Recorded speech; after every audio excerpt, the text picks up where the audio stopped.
And Saturday, this one's a pretty good one. One of the fighters we've talked about before is this Teofimo Lopez. He's taking on Josh Taylor. Before you got the play, how do you see this one kind of shaking out, or anything we should know heading into this weekend's bout? You know, the crazy thing about this fight, Dan, is if we go back like a little over 18 months, 20, 21 months, this fight is absolutely huge.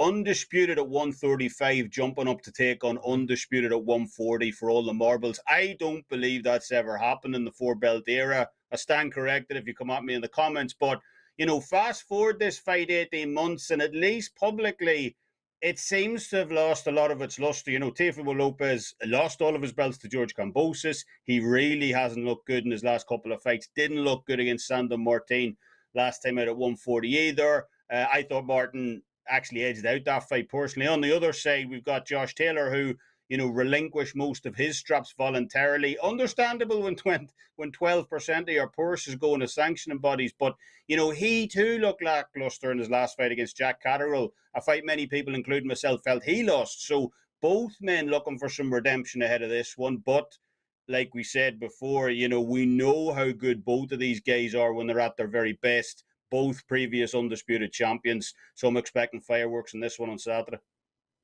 All right, so fireworks doesn't necessarily mean knockout, though, right? Do we expect this fight to maybe go deep into these rounds, or should we expect one of these fighters to be hitting the mat rather early? How are you betting that, Kev?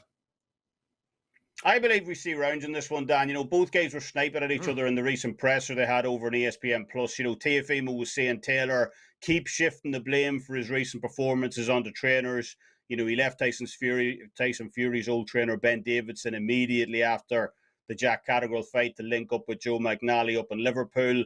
And Taylor came back and said there's been absolutely no improvements in Lopez's game either over the last few years. Continued to remain training with his father. So both of those are valid arguments in my age. Taylor's been with numerous top trainers over just his last few fights.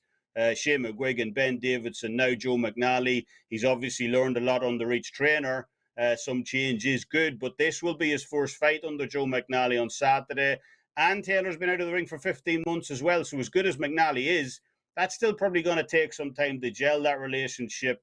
And on the other side, Taylor's comments about Teofimo might be even more on point. Teo's powerful. We know that. He's athletic. He's extremely explosive in fights. But, as he's approached the summit of the mountain over recent years, that fall back on technical advice from his corner just hasn't been good. I believe it was during the Kambosos fight where his father was saying, keep calm, finish this guy already. The advice from Teo's corner seems to be all over the place. So both guys definitely have the ability to turn off each other's lights in this one. Taylor's very aggressive. He's got a very aggressive style in the ring. He likes to rough up close on the inside. He has power as well. He showed that against a very tough Jose Ramirez,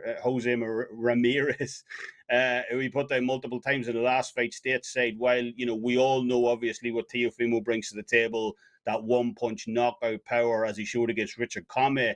While a stoppage isn't out of the question here, I do believe with Taylor's inactivity, working with a new trainer as well, coupled with Teofimo's own adaptability issues in fights, I think we see both men weather the storm here on Saturday and see this one eventually go to the cards. So minus 146 right now in FanDuel for will this fight go the distance. I like that. Man, I love it because you're able to give a free play, and talking about staying light on the feet, being able to move around the ring. Correct me if I'm wrong, but you have a 4% play that's loaded up at WagerTalk.com on this fight. So breaking down the entire fight two different ways, and you weren't able to slip out the 4%er for the folks. So they're going to have to head over to your page to grab that one. What else have they find locked and loaded, my guy? Yeah, as you said, we got a 4% best bet up for that fight. Between Taylor and Teofimo Lopez for this weekend, up almost 50 units of profit across our last 70 bucks in best bets. So make sure and join us for that. Soccer obviously continues to run strong, 74 and 48 across our last 122 soccer best bet sides for over 57 units of profit. You can lock in a 30-day soccer all access pass right now for less than half price. Knocks that down from a regular $199 to just $99 for the month when using code JUNE50. So, we've got soccer selections going up daily at WagerTalk right across the summer, Scandinavian leagues, Ireland, Korea, MLS. It really is the sport that never sleeps. So excited for June, excited for this weekend, and looking forward to another great month ahead.